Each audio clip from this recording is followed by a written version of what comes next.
Conclude చేయడం చెప్తున్నారు కాబట్టి నేను ఒకటే చెప్తా ఉన్నాను. ఇవాళ శ్రీనివాస్ రెడ్డి కావచ్చు, మాధవ్ రెడ్డి కావచ్చు, ఇంకెవరన్నా కావచ్చు, ఎంత పెద్ద తురుమైనా ఏ కోర్టుకు బోరండి. ఇవాళ ఎందుకు కొట్లాడుతున్నారు ఓబీసీలు? రాజ్యాధికారంలో ఏముంటాయండి?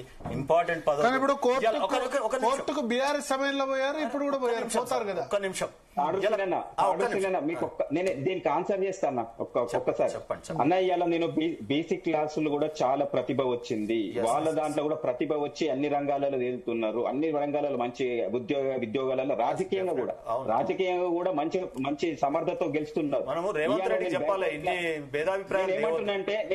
నేనేమంటున్నానంటే అన్న, ఇలా బీసీలు అనేది బ్యాక్వర్డ్ క్లాస్ కాదు, ఇది పొలిటికల్ ఆస్పిరేషన్ క్లాస్. మీ పొలిటికల్ ఆస్పిరేషన్స్ ని ఈ పార్టీలు తీయాలి. ఇలా పార్టీలు వాళ్ళు ఏ చిత్తశుద్ధితోటి మీ ఆస్పిరేషన్స్ ని చట్టమే చేయాల్సిన అవసరం లేదు. అదే చెప్పబోతున్నా. నేనేమంటున్నా అంటే చాలా చక్కగా చెప్పినావు శ్రీనివాస్ రెడ్డి గారు. ఇప్పుడు నేను చెప్పిన మీడియా అని నా బ్రదర్వే నా కానీ ఒక్క నిమిషం శ్రీనుభాయ్ ఒక బ్రదర్వే కానీ నేను ఇక్కడ శ్రీనివాస్ గారు అంటున్నా, ఏమనుకోకు. నేనేమంటున్నా అయితే ఇక్కడ భరత్ గారు భరత్ గారు నేను ఒకటే చెప్తున్నా అండి. ఇవాళ BJP model right model in our country. ఎందుకు చెప్తున్నా ఈ విషయం అంటే, ప్రధానమంత్రి పదవి ఇస్తే ఎవరైనా కేసేస్తారా?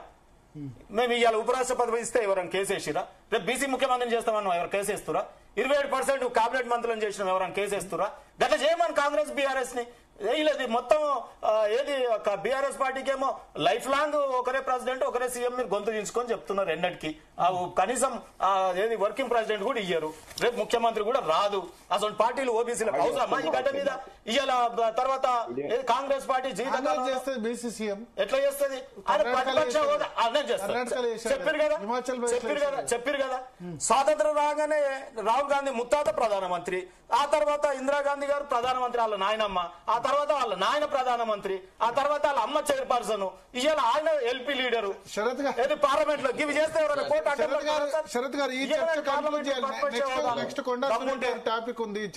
పదవులు వదలరు కానీ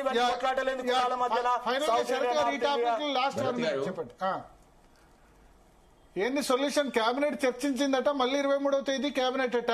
ఇద్దరు పిల్లల నిబంధన ఎత్తేశారు. 23వ తేదీ మళ్ళీ కేబినెట్. ఆలోపు లీగల్ ఒపీనియన్ తీసుకుని 23వ తేదీ కేబినెట్ లో నిర్ణయిస్తామని చెప్పారు. ఏం చేయాలన్నది సార్ మాట్లాడొచ్చా? మాట్లాడచ్చు, చెప్పండి.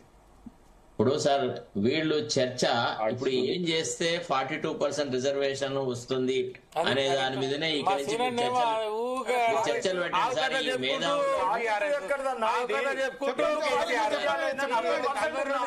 శరత్ గారు చెప్పండి, టాపిక్ కంక్లూడ్ చేయాలి. చెప్పండి సార్. మీ studio studio voice complete rectify చేద్దాం బ్రేక్ లో. మీరు చెప్పండి. ఎస్ అయిపోయింది స్టూడియో సంబంధించి, మీరు చెప్పండి సార్. విషయం ఏంటంటే ఇక రేపటి నుంచి జరిగే చర్చలో ఏం చేస్తే 42% రిజర్వేషన్ అమలు అవుతుంది అని విభిన్న వర్గాల వాళ్ళ అభిప్రాయాలు తీసుకోవడంలోనే ఈ చర్చ పెట్టండి సార్. మాకు we have got our own ideas, అంటే మేము కూడా వీ వాంట్ టు కాంట్రిబ్యూట్. ఇక ప్రభుత్వం అడిగిన 42% అన్న, why not above 42%? Who has fixed? ఇక దీనికి సైద్ధాంతిక మేము కూడా ఏకీభవిస్తున్నాం భరత్ గారు. చెప్పండి సార్ శరత్ గారు. మాట్లాడిస్తలేదు అసలు. చెప్పండి. ఇప్పుడు ఈ 42K ఇంత సడగుట్టు ఇంకా ఎక్కువ వై నాట్ మోర్ అని అంటే ఇంకా ఏం జరుగుతుందో మనకు అర్థమయ్యే పరిస్థితి లేదు.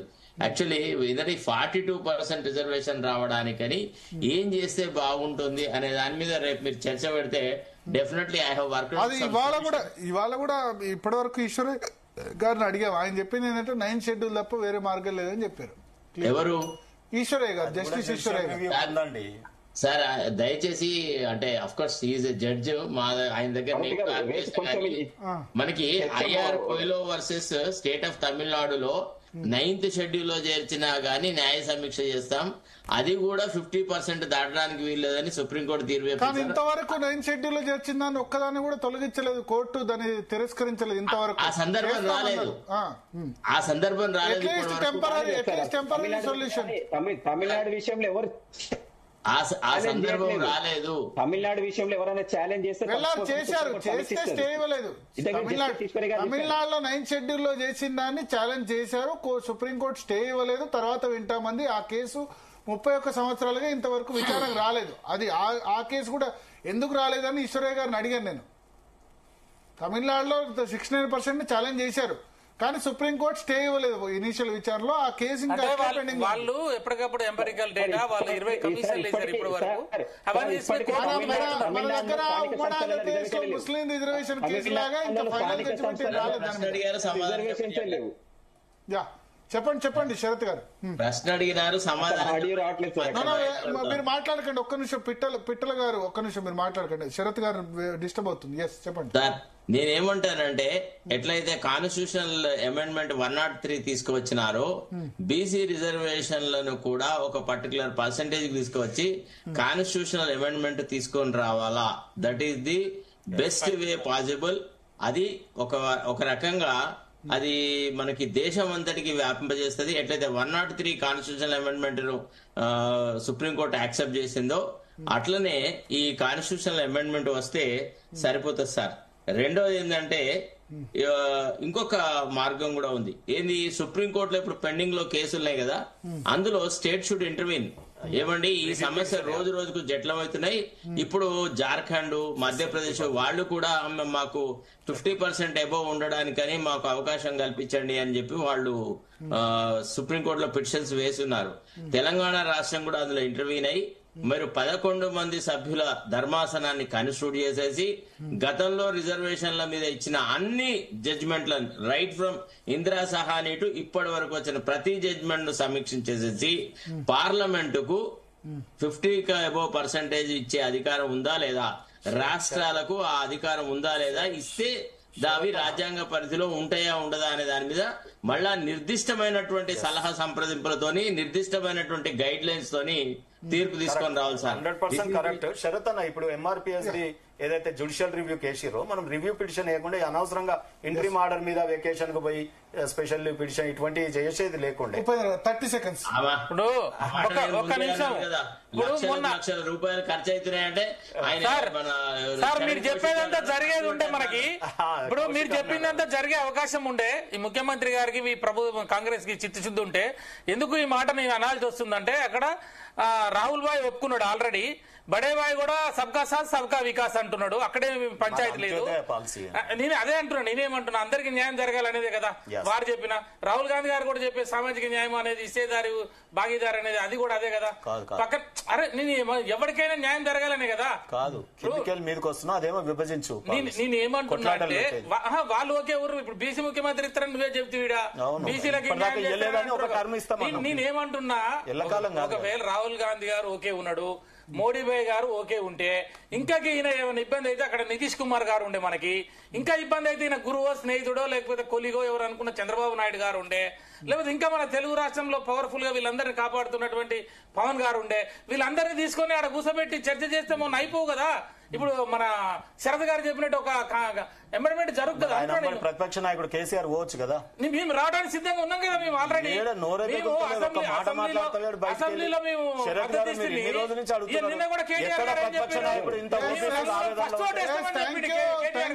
పిట్టల శ్రీనివాస్ రెడ్డి గారు మీరు ఉండాలి. నెక్స్ట్ టాపిక్ కూడా శరత్ గారు ఉండాలి.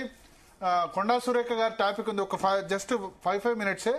సో స్పందన ఒకటైతే క్లియర్, ఇప్పుడు 42% రిజర్వేషన్ల మీద అయితే ఇంకా సుప్రీంకోర్టు కొట్టేయడం ద్వారా ఒకటి క్లారిటీ వచ్చింది.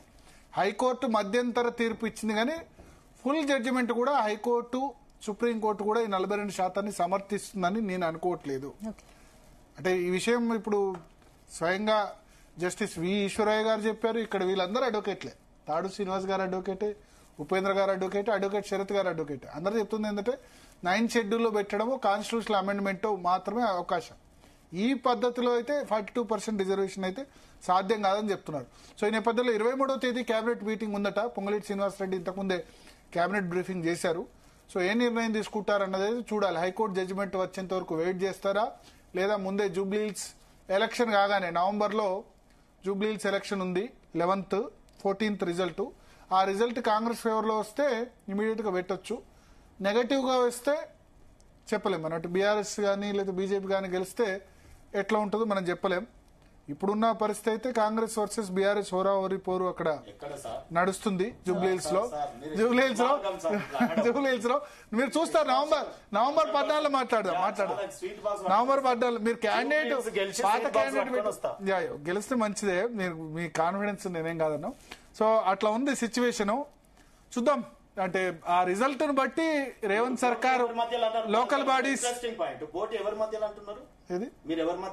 పోటీ కాంగ్రెస్ బీఆర్ఎస్ మీరు పప్పులో కాలేసారు. ఎంఐఎం మధ్యలో బీజేపీ మధ్యలో ఉంది ఇప్పుడు. Okay done. ఆ టాపిక్ మళ్ళీ చర్చిద్దాం. కాంగ్రెస్ టాపిక్ లోకి వెళ్లే ముందు డిఎన్ఏ